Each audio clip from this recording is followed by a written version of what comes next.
सुप्रभात बच्चों, कैसे हैं आप सब। उम्मीद करती हूँ आप सब अच्छे होंगे। तो बच्चों, आज की कक्षा में हम पढ़ने वाले हैं अध्याय नंबर 16, जिसका शीर्षक है हिमालय की एक घटना। तो बच्चों, इस अध्याय में हमें यात्रा वृत्तांत दिया गया है। मेरी शादी सन 1916 में बसंत पंचमी के दिन दिल्ली में हुई थी। उस साल गर्मी में हमने कुछ महीने कश्मीर में बिताए। मैंने अपने परिवार को तो श्रीनगर की घाटी में छोड़ दिया, परंतु स्वयं एक चचेरे भाई के साथ कई हफ्तों तक पहाड़ों पर घूमता रहा था। लद्दाख रोड तक बढ़ता चला गया। तो यहाँ पे बच्चों, जो लेखक है वो बता रहे हैं कि उनकी जो शादी है वो सन 1916 में बसंत पंचमी के दिन दिल्ली में हो गई थी। तो उस साल गर्मी में उन्होंने कुछ महीने कश्मीर में बिताए थे। अब उन्होंने अपने परिवार को कहाँ छोड़ दिया था? श्रीनगर में छोड़ दिया था। और वो अपने चचेरे भाई के साथ कई हफ्तों तक ऐसे ही पहाड़ों में घूमते रहे। तो वो कहाँ गए थे? लद्दाख के रोड से उन्होंने बढ़ना शुरू किया था। संसार के उच्च प्रदेश में उन सकरी और निर्जन घाटियों में जो तिब्बत के मैदान की तरफ जाती है, घूमने का यह मेरा पहला अनुभव था। जोजिला घाटी की चोटी से हमने देखा तो एक तरफ नीचे की ओर पहाड़ों की घनी हरियाली थी और दूसरी तरफ खड़ी चट्टान। हम उस घाटी की सकरी राह के ऊपर चढ़ते चले गए, जिसके दोनों ओर पहाड़ है। एक तरफ बर्फ से ढकी हुई चोटियां चमक रही थी और उनमें से छोटे छोटे हिम सरोवर यानी ग्लेशियर हमसे मिलने के लिए नीचे की ओर रेंग रहे थे। हवा ठंडी थी, लेकिन दिन में धूप अच्छी पड़ती थी। हवा इतनी साफ थी कि हमें अक्सर चीजों की दूरी के बारे में भ्रम हो जाता था। वे दरअसल जितनी दूर होती थी, हम उन्हें उससे बहुत कम दूर समझते थे। धीरे धीरे सूनापन बढ़ता गया। पेड़ों और वनस्पतियों तक ने हमारा साथ छोड़ दिया। रह गई सिर्फ चट्टानें, बर्फ, पाला और कहीं कहीं कुछ सुंदर फूल। फिर प्रकृति के इन जंगली और सुनसान निवासों में मुझे अजीब संतोष मिला। मेरे उत्साह और उमंग का ठिकाना न था। तो बच्चों, लेखक ने उस समय उन पहाड़ियों में जो महसूस किया था उसके बारे में उन्होंने बताया है कि किस प्रकार से जैसे जैसे वो ऊपर बढ़ते जा रहे थे, ठंड और बढ़ती जा रही थी और जो बर्फ है वो ऐसा लग रहा था, जो बर्फ की चोटियां हैं वो उन्हें छू रही हैं। और वो दूर की चीज को ऐसा सोच रहे थे कि अब वो हमसे कम दूरी पर है, यानी कि दूर की चीज उन्हें पास नजर आ रही थी। इस यात्रा में मुझे दिल को कंपा देने वाला एक अनुभव हुआ। जोजिला घाटी से आगे सफर करते हुए एक जगह जो मेरे ख्याल में मतायन कहलाती थी, हमसे कहा गया कि अमरनाथ की गुफा यहाँ से सिर्फ 8 मील दूर है। यह ठीक था कि बीच में बुरी तरह हिम से ढका हुआ एक बड़ा पहाड़ पड़ता था, जिसे पार करना था। लेकिन उससे क्या, 8 मील होते ही क्या है। जोश खूब था और तजुर्बे। हमने अपने 1.5 तंबू जो 11,500 फुट की ऊंचाई पर थे छोड़ दिए और एक छोटे से दल के साथ पहाड़ पर चढ़ने लगे। रास्ता दिखाने के लिए हमारे साथ यहाँ का एक गडरिया था। तो बच्चों, अब जिस जगह पर उन्होंने तंबू गाड़ा था वहां से अब उन्हें आगे जाना था। उन्होंने सोचा था कि हम आगे भी जाएंगे। तो आगे का जो रास्ता था वो थोड़ा सा खतरनाक था। खतरनाक क्यों था? क्योंकि उसमें बहुत बड़ी पहाड़, हिम से ढका हुआ बहुत बड़ा पहाड़ था। तो उस पहाड़ को पार करके वहां तक पहुंचा जा सकता था, लेकिन उस समय उनमें जोश बहुत ज्यादा था, तो इसलिए वो लोग चल पड़े। उनके साथ उनको रास्ता दिखाने के लिए गडरिया भी था। हम लोगों ने रस्सियों के सहारे कई बर्फीली नदियों को पार किया।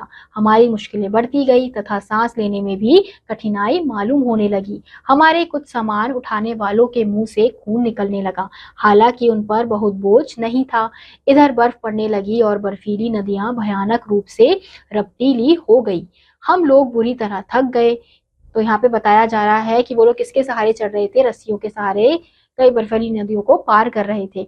अब हमारी मुश्किलें, यानी कि उनकी मुश्किलें बढ़ती जा रही थी। जैसे जैसे वो ऊपर चढ़ रहे थे तो उनका सामान जो उठा रहा था उनके मुंह से खून निकल रहा था, क्योंकि जैसे जैसे ऊपर बढ़ते जाते हैं बहुत ज्यादा ठंड निकलने हो जाती है, तो इस वजह से उनके मुंह से खून निकल रहा था।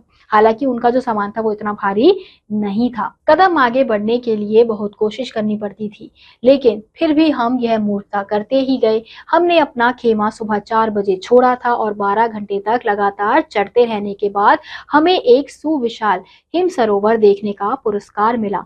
यह दृश्य बहुत ही सुंदर था। उसके चारों ओर बर्फ से ढकी हुई पर्वत चोटियां थी, मानो देवताओं का मुकुट अथवा अर्धचंद्र हो। परंतु ताजी बर्फ और कोहरे ने शीघ्र ही इस दृश्य को हमारी आंखों से ओझल कर दिया। तो बच्चों, जैसे जैसे वो ऊपर चढ़ रहे थे उनकी मुश्किलें और बढ़ती जा रही थी। अब इतनी मुश्किलों के बाद भी वो क्या मूर्खता कर रहे थे, आगे बढ़ने की मूर्खता कर रहे थे। अब उन्होंने 4 बजे से चढ़ना शुरू किया था और उन्हें 12 घंटे हो चुके थे। और जैसे जैसे वो ऊपर पहुंचे तो उन्हें एक हिम सरोवर को देखने का पुरस्कार मिला और यह दृश्य बहुत ज्यादा सुंदर था। उसके चारों ओर क्या थी, बर्फ से ढकी हुई पर्वत की चोटियां थी, जैसे मानो देवताओं का मुकुट अथवा अंतचंद्र वहां पे नजर आ रहा हो। परंतु ताजी बर्फ और कोहरे ने शीघ्र ही इस दृश्य को हमारी आंखों से ओझल कर दिया था। यानी कि जैसे जैसे कोहरा आ रहा था वो दृश्य धीरे धीरे गायब होता जा रहा था। पता नहीं कि हम कितनी ऊंचाई पर थे, लेकिन हमारा ख्याल है कि हम लोग कोई 15-16 हजार फुट की ऊंचाई पर जरूर होंगे, क्योंकि हम अमरनाथ गुफा से बहुत ऊंचे थे।